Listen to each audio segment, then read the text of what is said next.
Hello, welcome to the Hive With Us Podcast. I'm your host, Daniel Martinez. Today I have special co-host Kyle Thompson, and we have special guest, Mr. Chris Powers out of Dallas, Fort Worth. How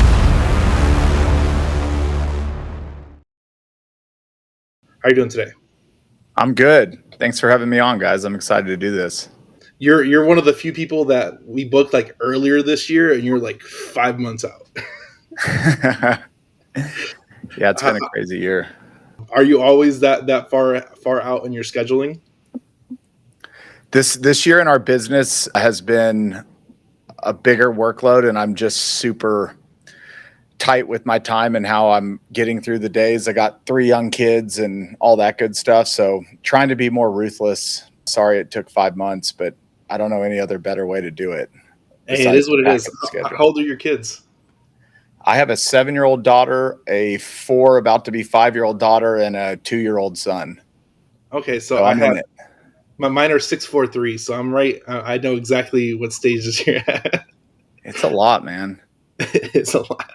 What's funny right now is that I have my wife's at a doctor's appointment, so I have all my kids in the other room watching a movie, and at any moment I could step away because I have all 3 kids.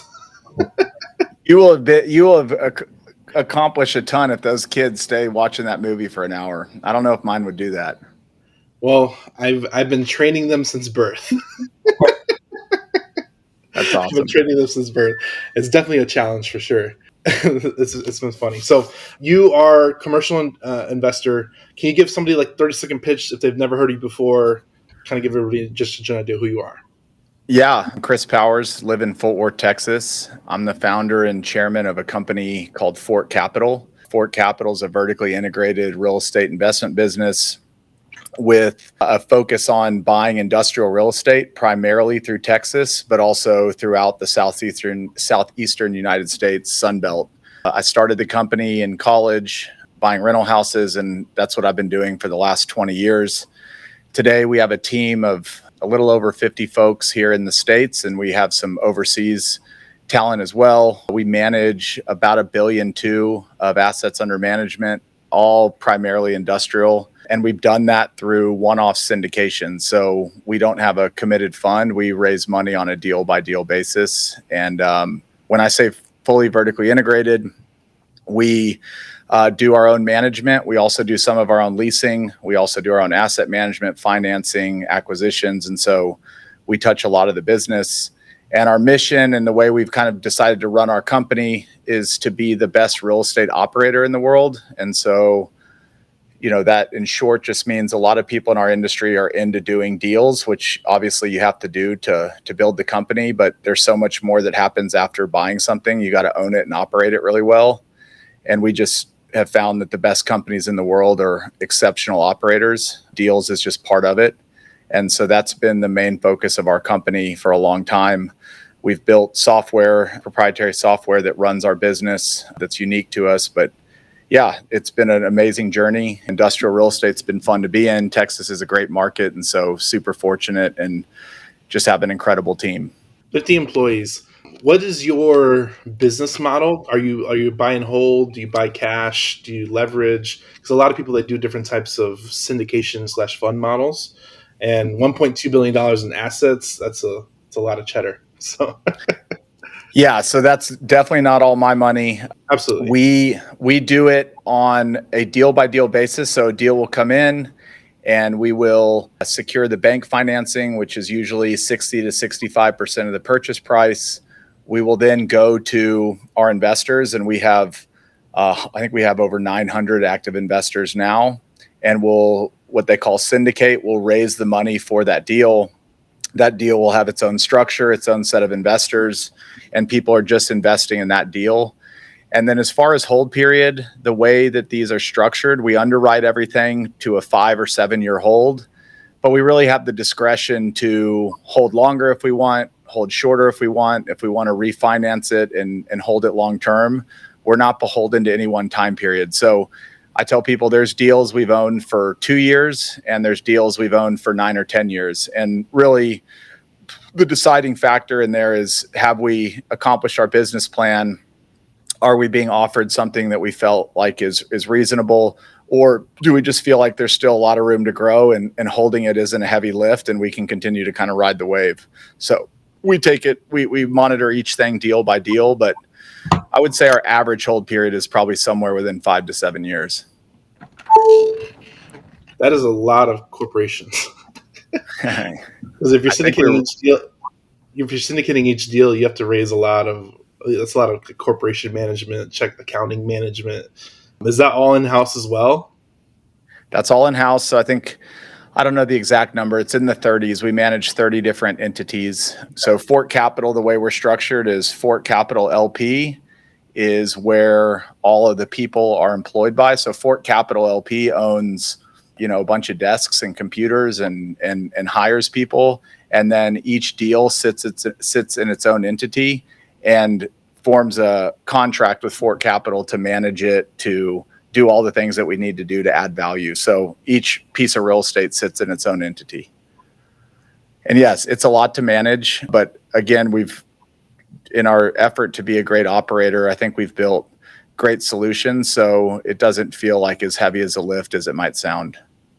I love that you touch on the operations part of things, because a lot of businesses and a lot of people in the real estate business, they always talk about the deal. It's like, oh, the deal's so sexy, right? But it's like, What happens behind the scenes? It's almost like if you don't have those operations in place, it's chaos. So we talk about that.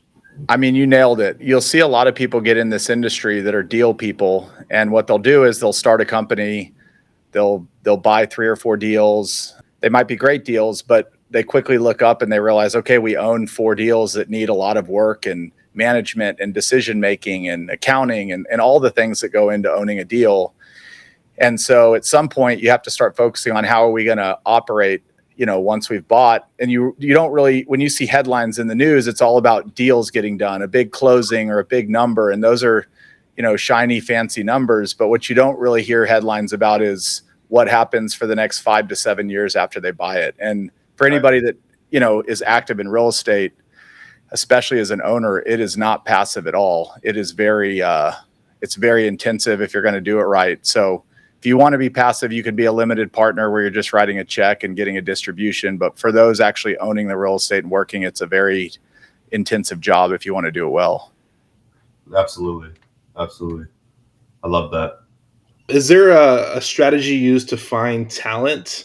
Because you have to find an organization like that. You have to organize and kind of source talent pretty aggressively. Not even aggressively, but you have to keep an eye out for it. But is there like a best practice for you to find good talent in your organization?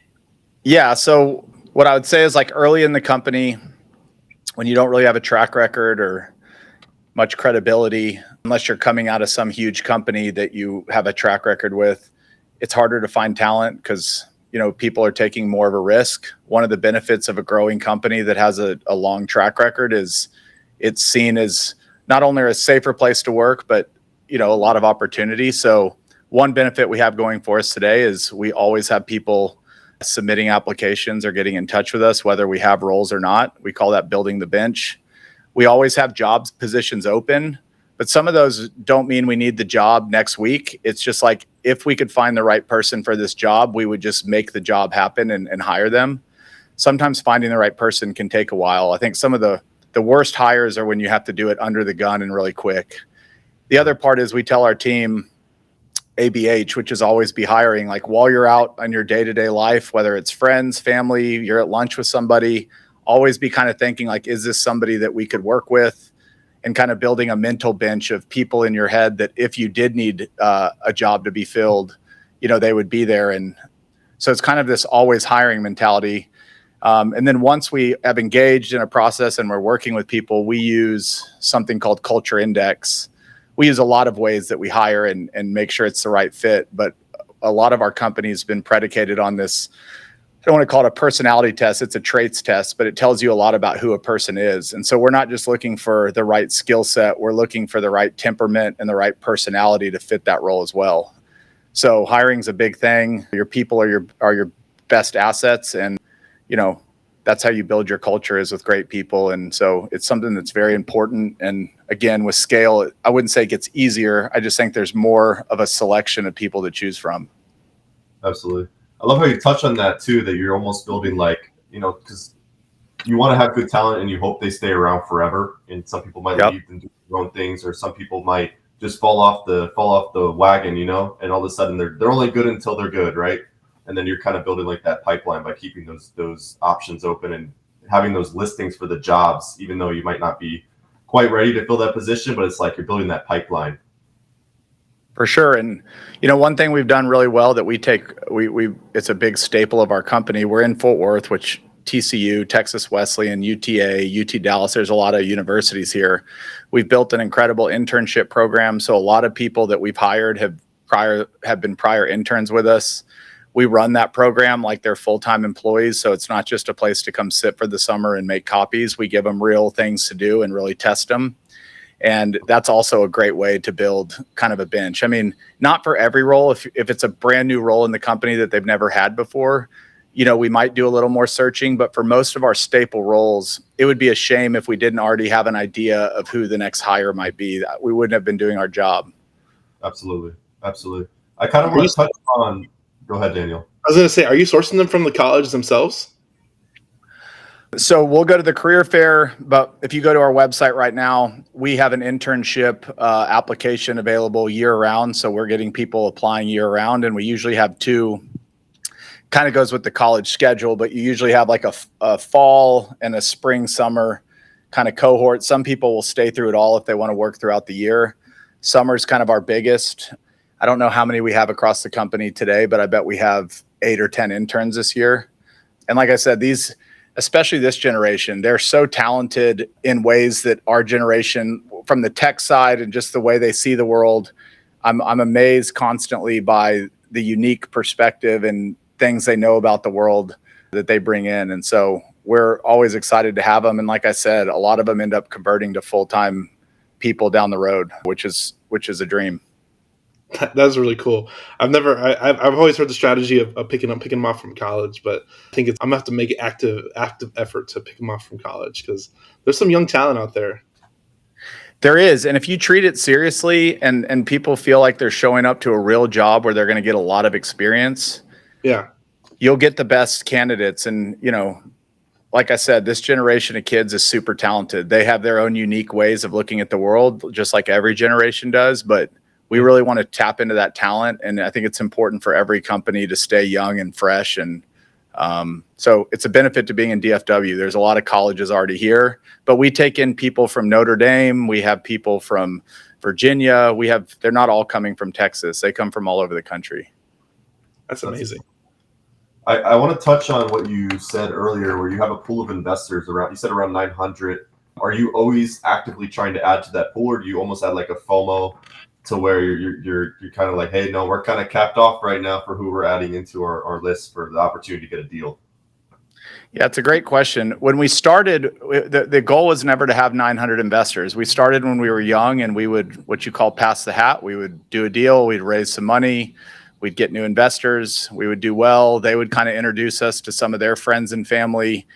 It just kind of kept growing. I have a podcast too. And just the track that attracts people. The company's track record is probably the biggest attractor of new folks. But the way it stands today, no matter how much money somebody's giving you, once they give you money, it's a different kind of relationship when you're handling somebody's money, whether it's a $10,000 check or a $10 million check. Mm-hmm. And so we do a really good job. Our investor relations team does an incredible job of vetting them. So there's a whole process investors do to get on our list, to see our deals and to invest with us. We want to make sure we're as good of a fit for them as they are for us, because if there's misalignment in personality or expectations, it can just put a lot of entropy and drain on the business to deal with investors that are tough to deal with. So the answer is everybody's is happy to apply to be an investor with us. And I would say probably 1/3 of the folks that do, maybe more than that, we actually end up working with. And as time has gone by, we've learned who our best investor prototype is, kind of their financial situation, where they are in life, what they do as a career, the size of checks they write. And so we're getting smarter and smarter about who to accept over time. Would you say your biggest channel of getting new investors that fit that model is from referrals? Yeah, I think the greatest referral, the best compliment we could receive at Fort is one investor telling another friend of theirs that they obviously trust that they should put their money with us also. Again, money can complicate things. It makes the relationship a whole different level. And so, yes, I would tell you a referral from somebody that's already been an existing investor. I'm not saying it's always the best next investor, but they usually are very strong. There's a lot of trust embedded day one. And it takes a lot for one of our investors to go out on a limb and tell their friends to invest with us. They're kind of taking a risk too. If we weren't to do well or lose their friends' money, that would look poorly on them as well. Exactly. Absolutely. I want to talk about your investor relations. So when did you create your investor relations department, and how big is it currently? Right now, it's there's 2 full-time people, and then there's people that support those folks.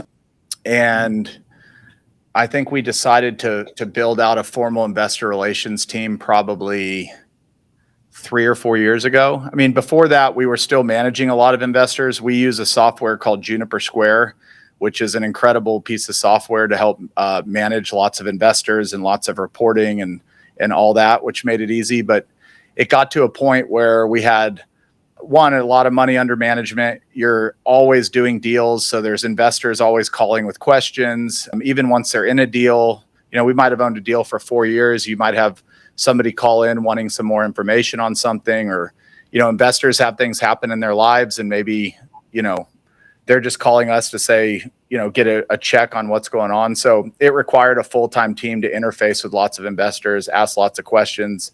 And then when you're actually doing the fundraising, it's a full-time job to syndicate all the money, make sure all the documents are signed, make sure the presentation's been out, make sure all the money comes in, make sure the investors are notified we closed, and make them feel very comfortable. We want to make the investor experience the best in the business. You don't have to be the biggest company with the most resources to do that. You just have to make it a priority. And so a lot of investing, obviously you give money and you want it back. You want more back than you came, but there's a lot more to it. It's how you're treated along the way, how quickly you receive quarterly reporting, distributions, K1s, how quickly you can answer questions. And again, you can imagine with 900 people, we don't have 900 people calling all the time, but if even 1% of those are calling, there's always 10 to 20 people that we're talking to. Right. Is there something that you implemented in your investor relations that heightened you're able to raise money quicker, or that just heightened that ability in that department? Can you ask the question again? Is there something that you did early on that you noticed that was something that was missing that increased your output from investor relations from raising capital? Yeah. So one, again, when you're doing a deal, really educating the investor relations team on the deal so that if somebody calls and has questions, they can answer those without having to pull the whole team in. Obviously, they will if there's something they can't answer. That's where they can lean on finance or accounting or the asset management team. I think the upfront process to become an investor, people submit, they fill out a really detailed form. That form's gotten longer over time. We've realized if it's the only time we have to burden them with 30 minutes of paperwork to fill out, it's important, but it really gets a good idea of who they are. We really try and build rapport with them before they've ever given us $1 and kind of build that trust. But again, I think it's just having somebody that's always thinking about the investor, how to make their life better, and not burdening other people on the team if requests come in or questions come in. Because, a finance guy might be working on getting a loan or raising equity. They don't have all day necessarily to drop everything they're doing just to answer one question. So it created a nice buffer. Absolutely. It's really good. I like this is good answers. I'm curious about it. So that's why. Yeah. Now, you're raising a lot. I've seen people on Twitter where they're like, I'm raising $10 million, and then in 48 hours it's filled. Have you hit a record where you've raised a certain amount of money in a certain amount of time frame just by your cultivation of your investor relations? Is there a deal in mind? You're we raised $20 million in 3 days. We have done that multiple times. I would say that's awesome that we can do it. Obviously the quicker you can raise it, the better. But I just think what it's really indicative of is to raise that much money that quick. You have a lot of people that already trust you They're already comfortable with you, and they believe you to be the expert, to where, you send a deal and they're going to go spend 2 weeks trying to prove you wrong. They've kind of already trusted that you probably already know what you're doing. Again, a lot of these people are repeat. They've already been in deals with us before. And so, yes, we've done that several times. I would anticipate it'll get quicker and quicker, just because we have a lot of investors and we've built a lot of trust. And so even when we're not raising for a deal, and maybe something else our investor relations team does, is they keep people informed of what's going on at the company. They send them updates on stuff. So it's not like the only time you're hearing from us is when we have a deal. We want to keep building that trust with you over time. And, I still have people in my deals, great friends of mine, that have been in them for 15 years. They've probably done, I've got a couple that have probably done every deal I've ever done. And so when we send them a deal now, they're like, we're in. Somebody that's brand new, maybe it's their first deal, they'll take a little more time. But again, that's why we try and front load building the relationship, so that by the time you start seeing deals from us, there's been a rapport made and a relationship built. It's not just some cold email from some Fort Capital that you've never really heard of and you just got on some distribution list. Yeah, and they're probably excited once that email comes in. They're like, here we go. Chris, how on the investor standpoint, how many of your investors came from when you were in single family? If you had any of the same investors from when you were in single family as opposed to now? Oh, man. At that time, we just weren't doing a whole lot, so we didn't need a whole lot of investors. Right. So I think at the time, we probably had a max of 10 or 12. I mean, it was small. And I would tell you those 10 or 12, probably, if it's 10, I don't know the exact number. I bet you 8 or 9 of them are still with us. They were betting on me when I was 21 years old, 20 years old. Like at that time, they were just taking a flyer on a young kid with a dream.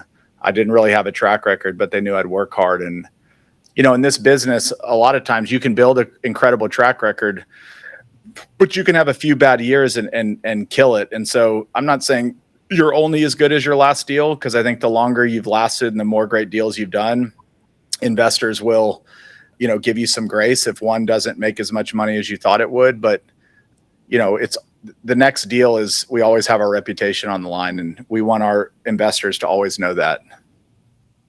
Absolutely. That's awesome. I wanted to ask, how do you, and this is kind of double-ended question because I asked you early on, but how do you manage your work-life balance? Because you kind of set your schedule on what you're actually doing on the podcast and with the business. You're managing $1 billion in assets. How do you kind of control what you do and what you make time for? And how do you manage the company to make sure, because you as an operator, make sure you have to make sure you don't leave you don't let somebody else controlling the wheel, because you are the operator, the main GP. I think a few things. So one, on the business side, I kind of said I'm the founder, executive chairman. So my partner, he's the CEO and runs the business day to day, which means the day-to-day demands at Fort for me are less, but it doesn't mean I'm not always thinking about it or doing things outside. But very few things I'm ever working on at Fort have like critical deadlines for tomorrow. I'm thinking more long-term. But I think the bigger answer is really, if you ask most people like what's important to them, they'll tell you like, God, family, friends, and then they mention work like last. That's like the nice answer. But if you really go back to them and you're like, well, then show me your calendar, like show me how you allocate all that time. You can quickly see like, okay, it's work by like a mile and then everything else. And I think it's just, look, there's different seasons of life. When you're single and you're not married, you don't have kids, go for it. Balls to the wall, spend all your time on it. But as you have a family and as you have kids and as you have other things outside of work that you want to do, you just have to come to grips with how important are those things and be really strict with your time. I mean, time is all we have. It's the most valuable asset we have. Doesn't matter if you're rich or poor. We all get the same amount of it. It goes by in 24 hours. And so, one thing I used to do that, we were talking earlier about it taking a bit to book this, is I set my priorities up for the year. My assistant knows them. And even if there's an hour free on the calendar, if it's not lining up to what we said we'd do, we leave that hour free. And you just have to be ruthless. And, for someone that likes to please people and, I never want to disappoint anybody, that can be something hard to do. But at the end of the day, you can only spend time on so many things. And it's just prioritizing. And as you move through life, those priorities will change. But I think the biggest thing is just kind of being aware. And I've had seasons in my life where some things were going great and other things were really failing, relationships or friendships or family or whatever. And a lot of that could be equated to no time spent nurturing those relationships or building them. Everything takes some amount of time. And so I by no means perfected it, but it is something I think a lot about. And I think that also comes as you just get older. You realize the days go by quick. We only get one life. There's only so many things we can work on. And so we got to put all of our attention into the things that are most important.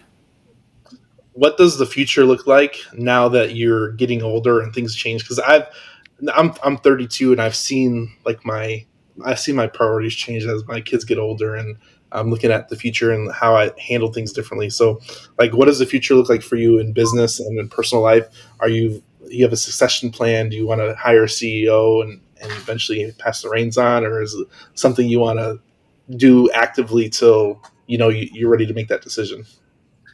So my partner's CEO of Fort Capital. I'm 37 for anybody listening. So God willing and health willing, I have hopefully another 40 or 50 years. I love working. I love entrepreneurship. I love business. And so I don't see myself I don't ever want to quit. I think, you see some people that loved it, that sold their business, or they retired and they're miserable a year later. That's one thing, at least as it is now. I have no plans. My kids so I will probably start other companies or own other companies, but I'll do it in a way where I know my time required in that business. I don't think you'll ever see me go back to a startup where I'm starting from the ground up again and building. That takes a lot of time, at least not in this season of life. Again, I have 3 young kids. I want to be there. These years that they're young, they only happen once. Everybody says they stay in your house till you're 18, but by the time they're 12 or 13, they're kind of building a life of their own. Somebody told me the other day that once your kids leave the house at 18, for most families, you've already spent 90% of your time with them. So that's important. My faith is important. My friends are important. And again, I have none of this perfectly figured out. I think it's just recognizing what's important. But for me, I want to keep doing business. I love seeing the people around me succeed. So I enjoy watching the people that work for us or work with us or partner with us succeed. I love being home with my kids and my wife as much as I can. And so for this season of life, that's what I'm going to focus on. That's awesome. I love your values and morals, man. That's incredible. I appreciate it. So what's your main, for your business right now, what's your main acquisition strategy for getting deals? Yeah. So again, one is when you've been in a business for long enough, you build a reputation, the market knows about you. So that's one of the benefits of being around for a while. People know to call you. I don't think there's anything more important in business than being the first person someone thinks about, in our case, when they're selling an industrial deal. So you want to be top of mind, and you have to earn that. But at a more granular level, the software we built has an incredible way to manage our pipeline. We understand the deals we want to go after. And rather than hire acquisitions people on staff like we used to, we will contract with brokers in a certain market and sign brokers, or really anybody, and we'll sign an agreement with them that they're the local boots on the ground. They know the market really well. And we will give them all the information of all the deals they want to buy or we want to buy.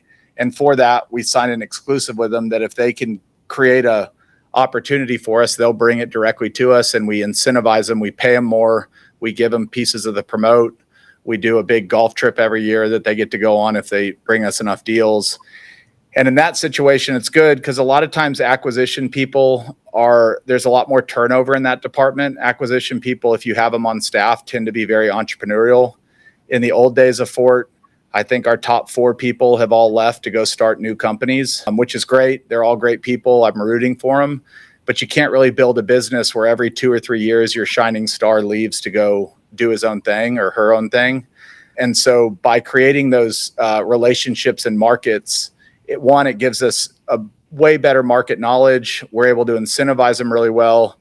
But if they can also work on other deals if they want to, they don't just have to work on our deals. So it gives them a little more freedom and flexibility. And we found they stay around longer. And So we do a lot of cold calling. We do a lot of relationship building. And then we have brokers that'll bring us stuff. And every now and again, we'll participate in, I guess, what you'd call an auction. Very few deals we've ever bought by auction. But if we feel like we have an edge, there's sometimes where we're willing to pay up and buy something. But often in auctions, you're just willing to pay the highest price. And so that's not where we found most of our success. Awesome. What is your current underwriting look like for when stuff's in the pipeline or something new comes across your desk? What does underwriting look like right now for you guys? Yeah, I mean, right now we're trying to basically, so we do value add. We don't do development. We just buy existing buildings. So we're trying to solve for roughly a net 20 IRR over 5 years, which is basically doubling your equity over 5 years.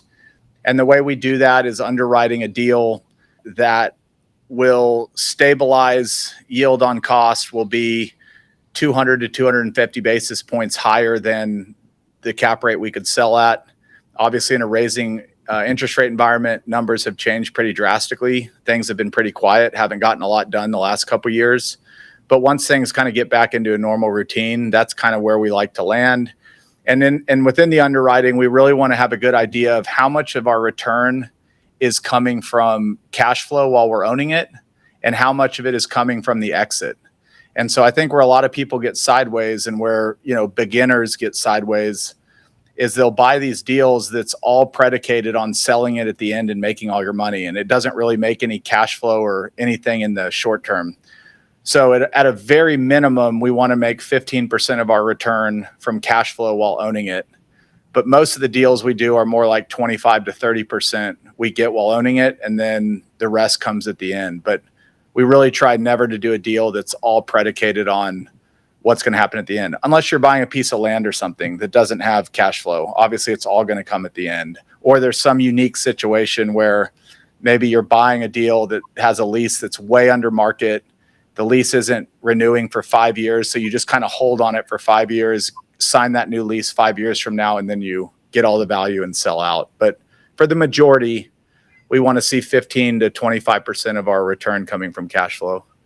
Absolutely. Awesome. Now, you mentioned land. Do you do anything in the land space at all? Because me and Kyle, we're both land guys. So it's funny. I love land, and we won't have time to go through it today, but if you saw our company logo, it wouldn't immediately jump out to you. But when I first designed it, it had to do with the idea that everything starts and ends with land. And at the time, early in my career, there was a time when that's really all we were doing was land. And we were buying oil and gas minerals. So it was a time where all we did was land. As we sit today, we don't really do any land deals. Every now and again, we'll come across an interesting deal that just makes sense to do, but it's not our core focus. So we're not out looking for land deals. But I would tell you, my partner and I come from a land background, so we still understand it probably as well as we did. And personally, I love land. I'd like to see our company at some point get back to where we're maybe have a land division. That's awesome. So I think it's hilarious because I say that all the time is that everything starts with land. You can buy a real estate storage, but when it comes down to it, it's a land business because it's all about location. I saw Gas Biz, Chris Helga. He said he bought a gas station and it turned into a Chick-fil-A over time just because he had the right location. It doesn't matter what it is; it's still a land deal. So I always preach that. Like when you said that, like yes, somebody gets it. Everything's a land deal. When you think I won't give a huge history lesson. I'm going to botch it a little bit, but essentially, if you go back through the history of time, thousands of years or hundreds of years ago, the world really changed when they started having land ownership.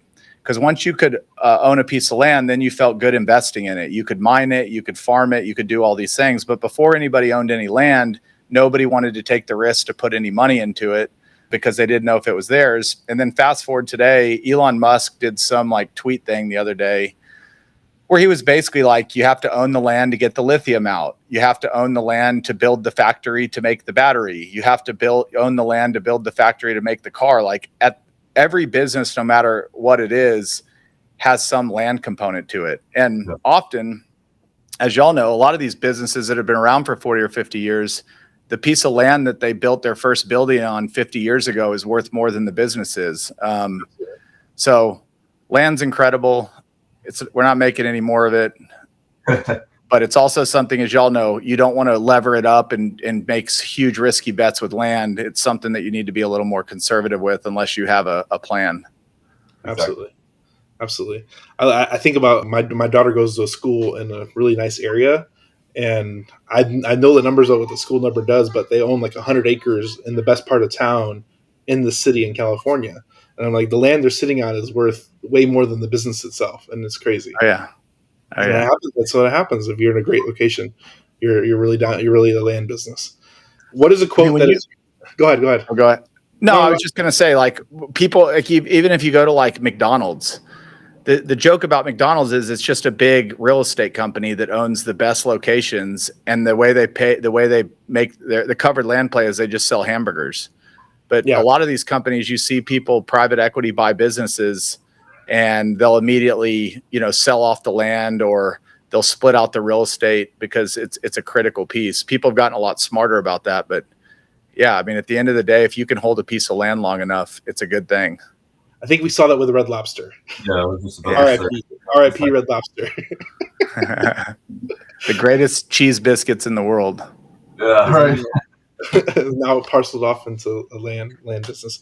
No, I think it's a great understanding of the land business, and I'm glad somebody else agrees with me, because when I talk about land, everybody's like, "Oh yeah," goes over people's heads, and I'm like, you're investing in a land business, no matter what business you are in real estate, you're investing in a land business. That's it.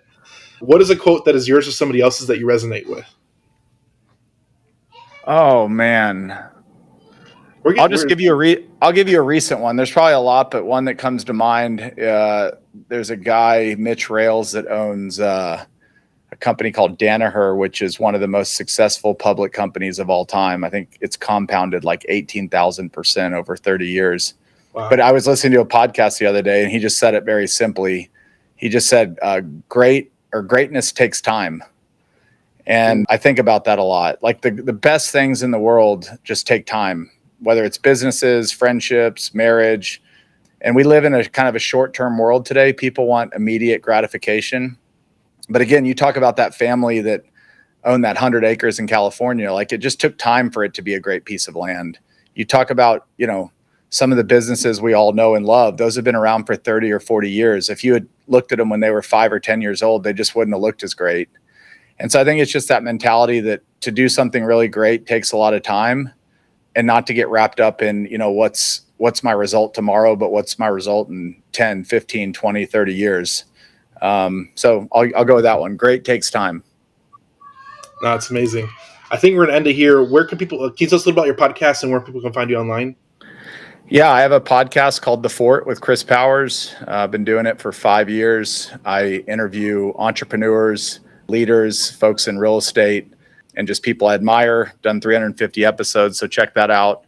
I also have a Twitter account, Fort Worth Chris, or at Fort Worth Chris, or you can check out our company's website, www.fortcapitallp.com. There you go. I think this has been a great episode. I appreciate you coming on, and thanks for sharing us some information, some good knowledge, and I think we had a good time. I think we threw some curveballs at you that even a podcaster, he was stumped. I take that as a compliment. So it is a compliment. For everybody here, go like, share, subscribe. Go check out Chris on Fort Worth Capital. The Fort. Ugh. So I'm getting tongue tied. See, even the best. Fort Podcast or fortcapitallp.com. The Fort Podcast. There you go.